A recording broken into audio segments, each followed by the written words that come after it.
Welcome back in Rajiv Technical Classes। इसके बाद अगला टॉपिक है एसी जनरेटर और ये लास्ट टॉपिक है इस वीडियो का। तो ये एसी जनरेटर के जो क्वेश्चन है इंपॉर्टेंट वो भी देख लीजिए। टोटल 48 क्वेश्चन है इस टॉपिक के। डीसी तथा एसी जनरेटर में एक प्रमुख समानता क्या है? दोनों एसी विद्युत वाहक बल उत्पन्न करते हैं। इसको याद रखिएगा, चाहे एसी जनरेटर हो चाहे डीसी जनरेटर हो, लेकिन जो अंदर यानी बॉडी के अंदर जो उत्पन्न होता है वो एसी ईएमएफ ही होता है वो। ठीक है, ये कई बार मैंने बताया भी हुआ है अपने वीडियो में। क्वेश्चन सेकंड, जब कोई कुंडली चुंबकीय फ्लक्स का समकोण पर छेदन करती है तो उसमें उत्पन्न होने वाला विद्युत वाहक बल अधिकतम होता है 90 पे। बड़े व्यास वाला अल्टरनेटर कम गुणन गति पर कार्यरत है। इसका फील्ड सैलिएंट प्रकार के रोटर सहित घूर्णन करने वाला होगा। 4, एसी मशीन की स्टेटर को लेमिनेटेड चादर की बनाई जाती है जिससे एडी धारा क्षति घट जाए। 5, किसी अल्टरनेटर द्वारा उत्पादित विद्युत वाहक बल की आवृत्ति पोल की संख्या और गति की घूर्णन गति पर निर्भर करती है। क्यों?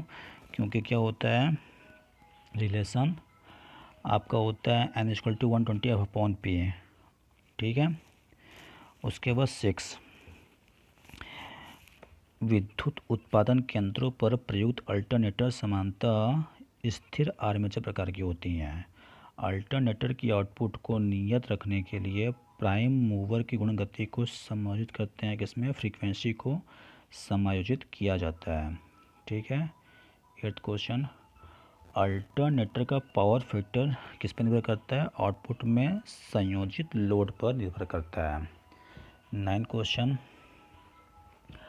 अल्टरनेटर के विद्युत वाहक बल को बढ़ाने के लिए फील्ड की रेगुलेशन करके फ्लक्स बढ़ाते हैं।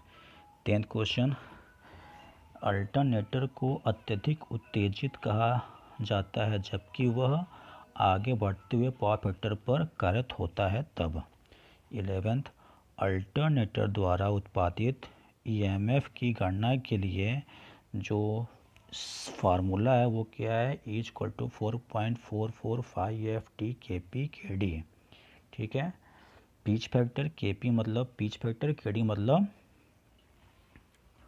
पिच फैक्टर और डिस्ट्रीब्यूशन फैक्टर। ठीक है। 12, अल्टरनेटर के गतिशील रोटर को प्रदान किया जाने वाला उत्तेजक वोल्टेज निम्न डीसी होती है।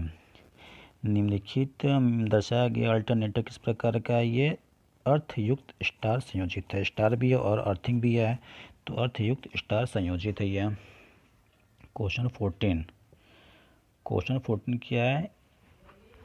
एक बड़े व्यास का अल्टरनेटर जो कि धीमी गति से चल रहा है उसमें एक सैलिएंट ध्रुव रोटर के साथ क्षेत्र गुणन करेगा। 15, एक अल्टरनेटर के क्षेत्र में परिपथ के साथ आपूर्ति होती है क्या? एक दिश धारा। 16, एक 3 फेज वाला स्टार्टर जो कि अल्टरनेटर से जुड़ा होता है उसके आर्मेचर में होगी क्या होगी? 4 स्लिप रिंग होगी। ठीक है। 17, यदि लाइन परिपथ वोल्टेज EL=3 EPH है। एक स्टार संयोजन में जुड़े अल्टरनेटर में फेज वोल्टेज क्या होगा यदि ये डेल्टा में जुड़े हों? तो डेल्टा में क्या होता है, वो फेज करंट, फेज वोल्टेज और लाइन वोल्टेज दोनों सेम होते हैं। ठीक है। स्टार कनेक्शन और डेल्टा कनेक्शन का डिस्कशन हम अगले वीडियो में करने वाले हैं। पूरा डिटेल में आपको बताएंगे कि स्टार कनेक्शन और डेल्टा कनेक्शन क्या होता है, उसमें मैं वीडियो बनाने वाला हूँ। तो आप मेरे चैनल के साथ अपडेट रहिए स्टार और डेल्टा कनेक्शन को समझने के लिए। 19 के पहले 18 क्या है? फेज की संख्या अधिक होने पर भी रोटेटिंग मैग्नेटिक रोटेटिंग फील्ड में कितने स्लिप रिंग प्रयुक्त किए जाते हैं? तो ना एक ना दो ना एक दो से अधिक, इनमें से कोई नहीं होगा क्योंकि वहाँ पर स्लिप रिंग प्रयोग किए ही नहीं जाते हैं। फेज की संख्या अधिक होने पर भी रोटेटिंग फील्ड में कितने स्लिप रिंग प्रयोग किए जाते हैं? तो इसका होगा इनमें से कोई नहीं। 19 निम्न में से प्रदर्शित अल्टरनेटर में प्रयुक्त होने वाला रोटर किस प्रकार का है? तो जी रोटर आपको देख रहा है ये सेलिएंट पोल रोटर है। कैसा है? सेलिएंट पोल। ठीक है। 23 केवीए तक के अल्टरनेटर में सप्लाई स्लिप रिंग से ली जाती है। ठीक है। स्लिप रिंग क्या करता है? वो स्लिप रिंग करेगा आपका एसी में कन्वर्ट करके देगा। किसी अल्टरनेटर के स्टेटर में लेमिनेटेड कोर प्रयोग करने का मुख्य कारण क्या है? भंवर धारा क्षति कम हो जाना, मतलब एडी करंट लॉस कम हो जाना। ये आया था क्वेश्चन अभी। 22 किसी अल्टरनेटर द्वारा उत्पादित विद्युत वाहक बल भंवर धारा पर निर्भर करती है। सॉरी, भंवर नहीं है, छेद धारा मतलब फील्ड करंट पर निर्भर करती है। फील्ड करंट पर निर्भर करती है। 23 है स्टीम टरबाइन से चलने वाली मशीन क्या कहलाएगी? Turbo alternator. नाम से क्लियर है, स्टीम टरबाइन मतलब टर्बो अल्टरनेटर से चलती है टरबाइन। 24 अल्टरनेटर की आवृत्ति को नियंत्रित किया जा सकता है। अल्टरनेटर की आवृत्ति को नियंत्रित करना है तो प्राइम मूवर की गति से नियंत्रित कर सकते हैं, पोलों की संख्या से कर सकते हैं और एक्साइटर द्वारा भी कर सकते हैं, सभी से। निम्न में प्रदर्शित अल्टरनेटर के एक्स ये अंकित भाग को पहचानिए। जो एक्स वो क्या है आपका? एक्स आपका स्लिप रिंग, क्योंकि वो शाफ्ट के ऊपर लगा हुआ है। ठीक है।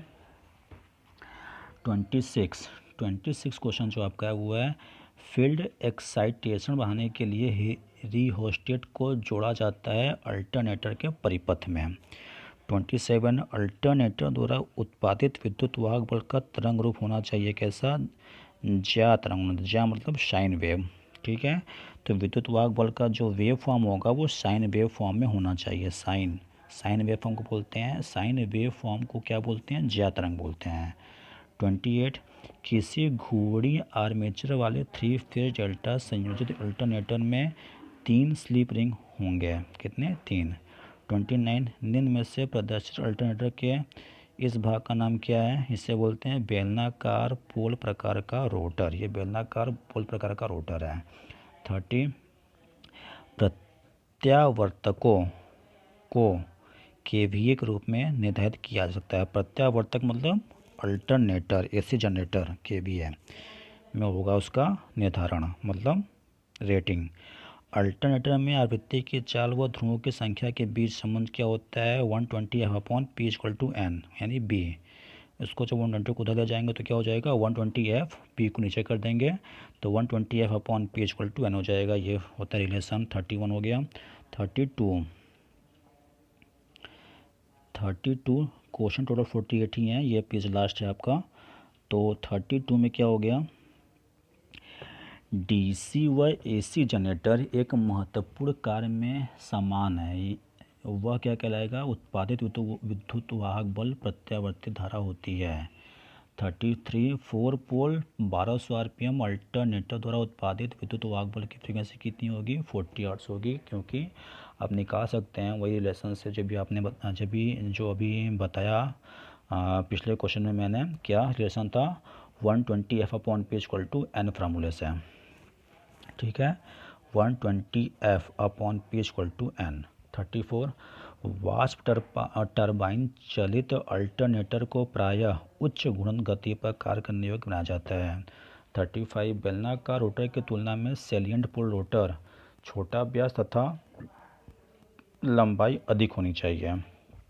ठीक है। 36 एक 4 पोल अल्टरनेटर को 1500 RPM पर घुमाया जाता है तो उत्पन्न विद्युत वाहक बल का आवधिक काल क्या होगा?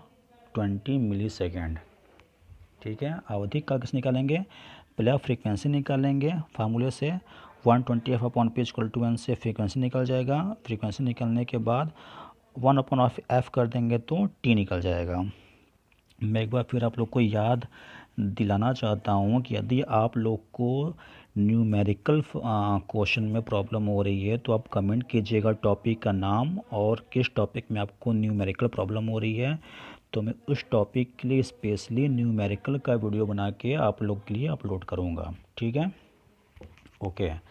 नेक्स्ट क्वेश्चन है आपका 37। तो 36 में क्या हुआ लॉजिक, आपको लगाना है फार्मूला 120f/p=n, वहाँ से f निकालना है, फिर f को 1/f कर देना है, तो वहाँ से आंसर जाएगा 20 मिलीसेकेंड।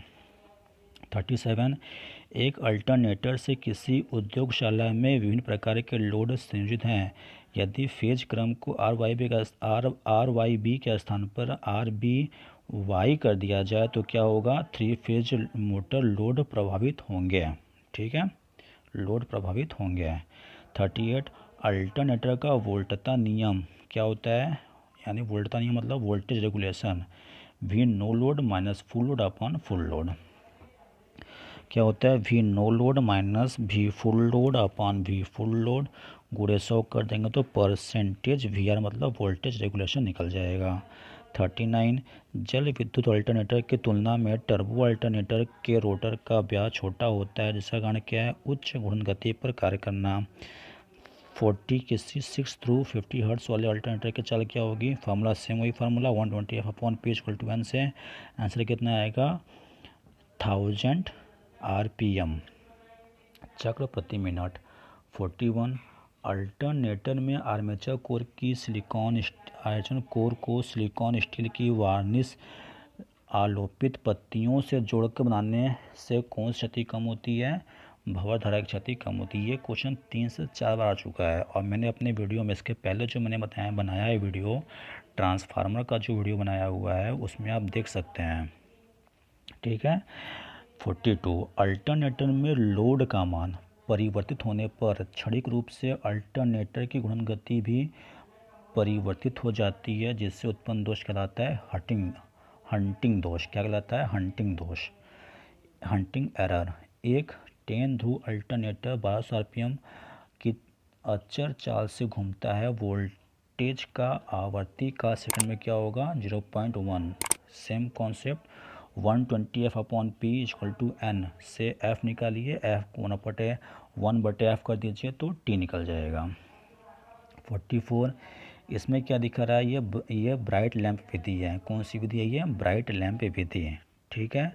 45 जब सभी डार्क लैंप विधि का उपयोग दो 3 फेज वाले अल्टरनेटर को सिंक्रोनाइजेशन बनाने के लिए किया जाता है तो लैंप एक ही समय पर बुझते नहीं हैं, किंतु भिन्न भिन्न समय पर चमकते हैं। इनमें से प्रयुक्त बल्ब समान वाट व समान वोल्टेज के हैं। ऐसा होने के कारण निम्न वर्णित कारकों में से एक कारक को पहचानिए, क्या होगा, फेज श्रेणी होंगे। ठीक है। 46 दो अल्टरनेटर के समन्वय मतलब सिंक्रोनाइजेशन के लिए क्या किया जाता है, दो अल्टरनेटर को अगर सिंक्रोनाइजेशन करना है तो क्या किया ध्यान रखेंगे, पहली बात ये दोनों अल्टरनेटर की फ्रीक्वेंसी समान होनी चाहिए। दूसरी बात दोनों अल्टरनेटर की टर्मिनल वोल्टेज समान होनी चाहिए, फ्रीक्वेंसी समान, टर्मिनल वोल्टेज समान होनी चाहिए। और थर्ड दोनों अल्टरनेटर का फेज क्रम एक ही होना चाहिए। ये तीनों बात आप याद रखेंगे, किस लिए, यदि दो या दो से अधिक अल्टरनेटर को एसी जनरेटर को सिंक्रोनाइजेशन करना है तो मतलब एक साथ चलाना है, तो सिंक्रोनाइजेशन का मतलब होता है एक साथ ऑपरेट करना। 47 अल्टरनेटर के समन्वय को परखने के लिए प्रयोग की जाने वाली प्रचलित विधि क्या है, डार्क तथा ब्राइट लैंप विधि। कौन सी विधि प्रचलित है, डार्क तथा ब्राइट लैंप विधि। 48 और इस वीडियो का लास्ट टॉपिक क्या है, दो अल्टरनेटर्स में समन्वय मतलब सिंक्रोनाइजेशन स्थापित करने के बाद एक अल्टरनेटर से दूसरे अल्टरनेटर पर लोड शिफ्ट करने के लिए इनकमिंग मशीन के प्राइम मूवर की फ्यूल सप्लाई बढ़ाई जाती है। क्या होती है, इनकमिंग मशीन के प्राइम मूवर की फ्यूल सप्लाई बढ़ाई जाती है। ठीक है, ओके। तो ये हमारा हुआ टोटल कितने टॉपिक हो गए, टोटल हो गया, पहला था आपका डीसी जनरेटर, फिर डीसी मोटर, फिर 3 फेज इंडक्शन मोटर, फिर सिंगल फेज इंडक्शन मोटर और लास्ट में एसी जनरेटर जिसको बोलते हैं अल्टरनेटर। टोटल 5 टॉपिक है। अगर ये 5 टॉपिक जितने भी मैंने क्वेश्चन बताएं उसमें से अगर आप ध्यान से उसको आप देख लेते हैं तो आपके 5 में से ज़्यादातर क्वेश्चन आपका क्लियर हो जाएगा। और ये ही इलेक्ट्रीशियन का बेस है। ठीक है। अगर आपको न्यूमेरिकल में प्रॉब्लम है या फिर आपको किसी टॉपिक में प्रॉब्लम है तो आप मुझे कमेंट कीजिएगा। मैं न्यूमेरिकल के लिए स्पेशली आपके लिए बनाऊंगा video. Okay, thank you for watching. Thank you.